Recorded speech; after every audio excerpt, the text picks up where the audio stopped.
दोस्तों, हमारे समाज का एक बड़ा हिस्सा जो युवाओं को प्रेरित करता है, जो उन्हें जीवन जीने के लिए सही रास्ते बताता है, जो उन्हें राह दिखाता है। लेकिन आज के समय में उन्हीं को सबसे ज़्यादा परेशान किया जा रहा है। मैं बात कर रहा हूँ बुजुर्गों की। आपके परिवार के वो सदस्य हैं जिनकी उम्र 60 वर्ष है या 60 वर्ष से अधिक है।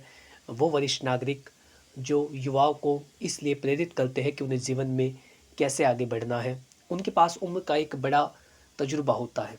लेकिन समस्या ये है कि उन्हीं बुजुर्ग व्यक्तियों को आज के समय में इतना ज़्यादा परेशान किया जा रहा है, चाहे तो वो घर के बच्चे कर रहे हो या परिवार का कोई सदस्य कर रहा हो, या फिर बाहर यदि वो किसी विभाग में जा रहे हैं तो वहाँ पर उन्हें परेशान किया जा रहा हो। लेकिन सबसे ज़्यादा जो समस्या है वो बुजुर्गों के साथ है। उनकी बातों को नहीं सुना जाता, या फिर जब यदि वो किसी विभाग में जा रहे हैं तो वहाँ पर भी सही बर्ताव नहीं किया जाता। तो ऐसी सुविधाएं उनके साथ नहीं होती जिससे वो अपने जीवन को बेहतर बना सके। सरकार तो उन्हें बहुत सारी सुविधाएं देती है, लेकिन उनकी जानकारी उन बुजुर्गों को नहीं है। और बच्चे ऐसी जब उनकी वृद्धावस्था होती है, जब वो बुजुर्ग हो जाते हैं माता पिता, तो उनके बच्चे उनकी केयर नहीं करते। ऐसे में सरकार के द्वारा उनको जो सुविधाएं दी जा रही है, उनकी जानकारी बुजुर्गों को होना ज़रूरी है, ताकि वो अपने जीवन को बेहतर बना सके। यदि आप बुजुर्ग व्यक्ति हैं या आपके परिवार में कोई भी सीनियर सिटीजन है, तो यदि आप उसकी मदद नहीं कर सकते तो कम से कम उस व्यक्ति के पास इस वीडियो को पहुंचा दें, ताकि वो उन मुफ्त सुविधाओं को जान सके जो सरकार के द्वारा उसे दी जाती है। विधि वार्ता के खास एपिसोड में आपका स्वागत है। इस चैनल के माध्यम से आपके अधिकारों की बात की जाती है, उन कानूनी प्रावधानों की बात की जाती है जो आपके जीवन को बदल सकते हैं। यदि आप इसी तरीके की जानकारी से जुड़े रहना चाहते हैं तो आज ही सब्सक्राइब कर लें। आपका एक सब्सक्राइब हमें अगली वीडियो बनाने का प्रोत्साहन देता है, ताकि हम अगले जो महत्वपूर्ण विषय है उन पर भी वीडियो बना सकें। तो बेल आइकन भी प्रेस करें ताकि अगली आने वाली वीडियो की नोटिफिकेशन आप तक पहुंच सके। दोस्तों, बात करते हैं सरकार के द्वारा आपको कौन कौन सी सुविधाएं मुफ्त में दी जाती है। यदि कोई व्यक्ति आपको घर में रहने के दौरान परेशान कर रहा है, या आपके साथ मारपीट कर रहा है, दुर्व्यवहार कर रहा है, आपको प्रताड़ित कर रहा है, चाहे वो शारीरिक रूप से हो या मानसिक रूप से हो। ज़्यादातर मामलों में ऐसा देखा गया है कि बच्चे आपकी संपत्ति आपसे हड़प लेने के बाद आप ही के घर से बाहर निकाल देते हैं, या फिर ऐसा बर्ताव करने लग जाते हैं कि आप खुद ही परेशान होकर के उस घर को खाली कर दें। ऐसी स्थितियां बुजुर्गों के साथ देखी जा रही है। और यहाँ पर केवल उन व्यक्तियों की बात नहीं होती जो गरीब है या आर्थिक स्थिति से कमज़ोर है, बल्कि उनकी भी बात की जा रही है जो अपने जीवन में बहुत संपन्न थे और आज उनके बच्चों के द्वारा उनको सड़कों पर भटकने के लिए छोड़ दिया गया। तो यदि आप ऐसी चिंताओं में जी रहे हैं या आप इस तरीके से शोषण का शिकार हो रहे हैं, तो ऐसे में आपके पास सबसे पहला और एक महत्वपूर्ण अधिकार है मुफ्त में कानूनी सहायता लेने का अधिकार। मुफ्त में आप कानूनी सहायता ले सकते हैं, क्योंकि भारत की जो न्याय प्रणाली है वो इस बात का प्रावधान करती है कि किसी भी व्यक्ति को इसलिए न्याय से वंचित ना रखा जाए कि उसकी आर्थिक स्थिति कमज़ोर है। तो यदि आपके साथ किसी भी प्रकार का शोषण हो रहा है या परिवार का कोई सदस्य आपको परेशान कर रहा है, मारपीट कर रहा है, दुर्व्यवहार कर रहा है, आपके साथ गाली गलौज कर रहा है, या फिर किसी भी प्रकार से आपको प्रताड़ित कर रहा है, चाहे वो ताने मार करके हो या फिर आपके साथ शारीरिक हिंसा करके हो, किसी भी तरीके से यदि वो परेशान कर रहा है, तो ऐसे में आप डीएलएसए में जाइए, डिस्ट्रिक्ट लीगल सर्विस अथॉरिटी, या जिसे जिला विधिक सेवा प्राधिकरण कहा जाता है, आप वहाँ पर जाइए। वहाँ पर जो सलाहकार है उनसे बातचीत कीजिए, उन्हें अपनी पूरी समस्या बताइए, किस तरीके से आपको परेशान किया जा रहा है। यदि वो घटना आपके याद है कि किस किस व्यक्ति ने परेशान किया, कितनी तारीख को परेशान किया, या कब आपके साथ कोई भी ऐसी घटना की गई जिससे ऐसा आपको लगा कि आपको प्रताड़ित किया जा रहा है, तो उसकी जानकारी आप लिख कर के ले जाइए और उन्हें बताइए कि हमारे साथ ऐसी घटनाएं की जा रही है। क्योंकि जब आप बुजुर्ग अवस्था में होते हैं तब आपके पास इतना पैसा नहीं होता, आर्थिक स्थिति मजबूत नहीं होती। पैसा तो होता है लेकिन वो आप अपने बच्चों के नाम कर चुके होते हैं, और उसका जो नियंत्रण है वो आपके बच्चों के पास होता है, फिर वो आपको पैसे नहीं देते। तो इसीलिए आपके साथ यदि कोई भी समस्या हो तो आप वहाँ पर जाइए, उन्हें बताइए और आप उनसे मुफ्त में सलाह ले सकते हैं। यहाँ तक कि यदि आप कोई दस्तावेज़ तैयार कराना चाहते हैं तो वो भी आप मुफ्त में करा सकते हैं। कैसे तैयार करना है, क्या क्या लिखना है, सब बातें वहाँ से आपको गाइड की जाती है। इसी के साथ यदि आप अपना पक्ष अदालत में रखवाना चाहते हैं, आपकी आर्थिक स्थिति कमज़ोर है, तो ऐसे में आपको एक अधिवक्ता भी दिया जाता है जो आपकी तरफ से मामले को कोर्ट में रिप्रेजेंट करता है, ताकि आप न्याय पा सकें। तो आपको कभी भी शोषण को नहीं झेलना है। यदि कोई व्यक्ति आपको इस तरीके से परेशान कर रहा है तो उसकी शिकायत करनी है और आपको वहाँ पर जाकर के सलाह लेनी है। ये आपका पहला और एक महत्वपूर्ण अधिकार है कि आप इसलिए न्याय से वंचित ना रहे कि आपकी आर्थिक स्थिति कमज़ोर है या आपके पास इतने पैसे नहीं है कि आप वकील को कर सके। तो घबराने की आवश्यकता नहीं है। कोई भी व्यक्ति यदि परेशान कर रहा है तो तुरंत टीएलएसए के ऑफिस में जाए या जिला विधिक सेवा प्राधिकरण में जाए, वहाँ पर मिलिए और उन्हें बताइए आपको क्या समस्या है। दूसरा है, रेलवे विभाग में आपको छूट मिलती है। यहाँ पर जो छूट है वो मैं टिकट की बात नहीं कर रहा हूँ, क्योंकि पहले तो कोरोना जो महामारी आई थी उससे पहले आपको छूट दी जाती थी वरिष्ठ नागरिकों को, लेकिन वो छूट कोरोना के समय से बंद कर दी गई। कोरोना के समय में जब देश की जो अर्थव्यवस्था है उस पर प्रभाव पड़ा, तो इस कारण से जो रेलवे में छूट थी उसको बंद कर दिया गया, क्योंकि उसकी पूर्ति नहीं हो पा रही थी कि रेलवे प्रशासन सही प्रकार से कार्य कर सके आपको छूट देने के कारण। तो इसलिए वो अस्थायी रूप से बंद कर दी गई। हालांकि वो अभी तक दोबारा से चलाई नहीं गई है, लेकिन उसके बाद भी आपको कुछ सुविधाएं रेलवे स्टेशन पर मिलती है। जैसे व्हील चेयर की सुविधा है, यानी यदि आपको आने जाने में परेशानी है तो व्हील चेयर आपको मुफ्त में मिलती है। आपके लिए अलग से प्रतीक्षा कक्ष होते हैं, आप जहाँ पर जाकर के विश्राम कर सकते हैं। आप किसी परिवार के सदस्य को लेने गए हैं या फिर आप ट्रेन का इंतज़ार कर रहे हैं, तो ऐसे में अलग से प्रतीक्षा कक्ष सीनियर सिटीजन के लिए होता है, जहाँ पर बैठ कर के आप आराम कर सकते हैं।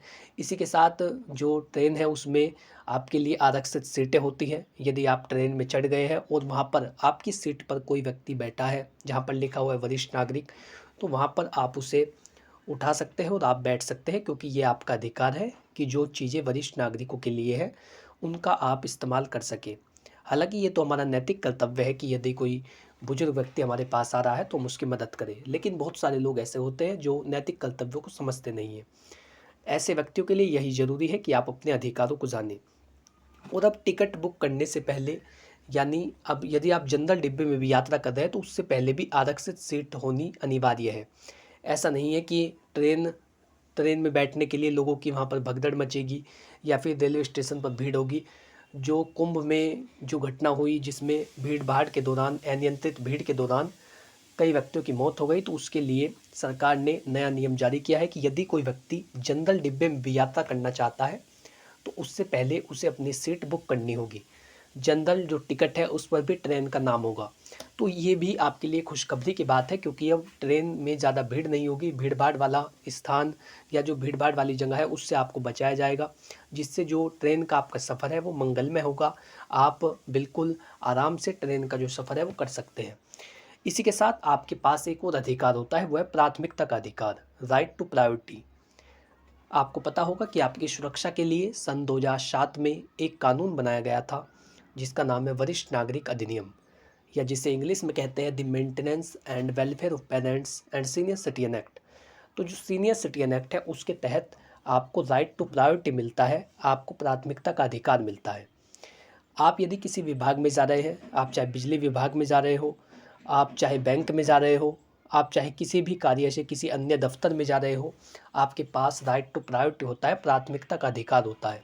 आपको कहीं पर भी लाइन में लगने की आवश्यकता नहीं है, क्योंकि बुजुर्ग व्यक्ति में इतना सामर्थ्य नहीं होता कि वो बार बार या तो चक्कर काट सके दफ्तरों के या फिर लाइन में ज़्यादा देर तक लग सके। तो इसके लिए आपको ये अधिकार दिया गया है, और वही अधिकार है आपका जो है प्राथमिकता का अधिकार।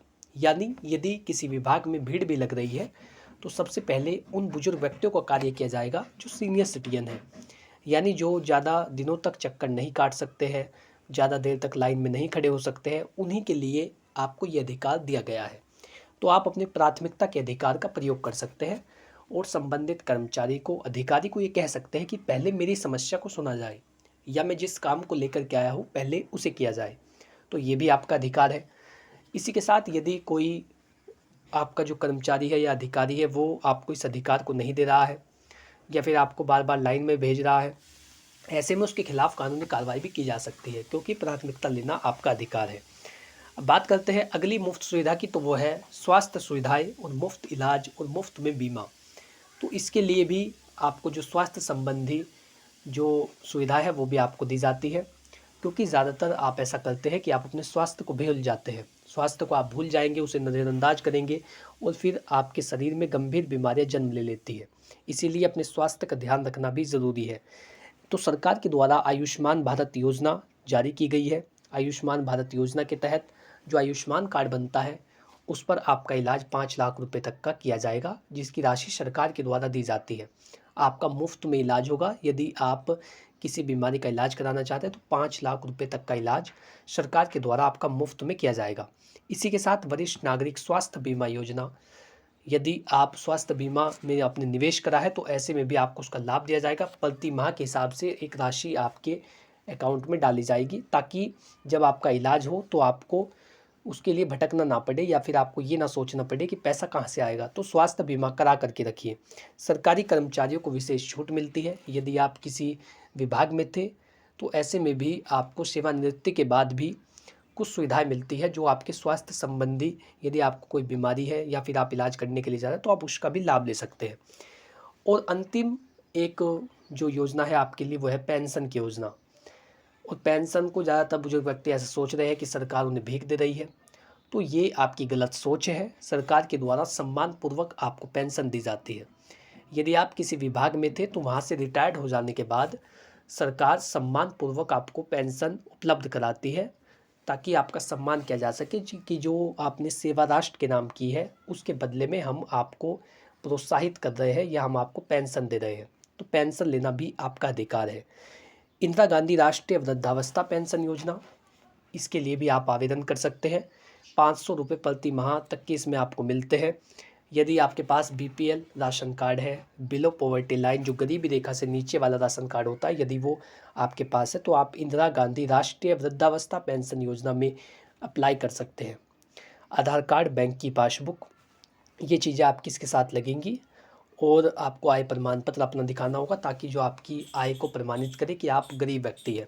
इंदिरा गांधी राष्ट्रीय पेंशन योजना के तहत आवेदन करके भी आप अपनी पेंशन को ले सकते हैं। इसी के साथ है अटल पेंशन योजना। जब आप 60 वर्ष के हो जाते हैं उसके बाद प्रति माह 1000 रुपये से लेकर 5000 रुपये तक आपके बैंक अकाउंट में डाले जाते हैं। लेकिन इसके लिए आपको निवेश करना होता है। जब आप 18 से 40 के बीच में थे, यदि आपने निवेश करा हो अटल पेंशन योजना के तहत, तो 60 वर्ष का हो जाने के बाद प्रति माह के हिसाब से वो राशि आपके बैंक अकाउंट में डाली जाती है जब तक आप जीवित होते हैं। राष्ट्रीय पेंशन योजना, सेवानिवृत्ति के बाद यदि आप किसी विभाग में थे तो एनपीएस के द्वारा भी आपके बैंक अकाउंट में पेंशन की राशि डाली जाती है, जो कि आपको प्रोत्साहित करने के लिए है और आपका सम्मान पूर्वक आपको एक सम्मान देने के लिए जो सरकार के द्वारा है वो पेंशन दी जाती है। तो पेंशन योजनाओं का लाभ लेना भी आप ना भूलें। और जो जो सुविधाएं मैंने आपको बताई वो सरकार के द्वारा आपको मुफ्त में दी जाती है। ये वीडियो आपको कैसा लगा कमेंट बॉक्स में बताइए। अपने परिचित व्यक्तियों तक, उन बुजुर्गों तक इसको भेजिए जिन्हें इनकी जानकारी नहीं है कि उन्हें कौन कौन सी सुविधाएं मुफ्त में सरकार के द्वारा दी जाती है। यदि वीडियो अच्छा लगा है तो वीडियो को लाइक करें, चैनल को आज ही सब्सक्राइब कर लें, ताकि इसी प्रकार की महत्वपूर्ण वीडियो आप तक पहुँच सके। इससे संबंधित यदि आपका कोई सवाल हो तो नीचे कमेंट बॉक्स में लिखिए, बहुत ही जल्द आपको उसका उत्तर दिया जाएगा। यदि आप चाहते हैं कोई सुझाव देना तो वो भी आप लिख सकते हैं। आपके प्रत्येक सुझाव का भी सम्मान किया जाएगा। और यदि आप चाह रहे हैं अगले किसी विषय पर वीडियो बनाई जाए तो उसके लिए भी आप हमें अवगत करा सकते हैं। Thank you for watching this video. अपना कीमती समय देने के लिए धन्यवाद।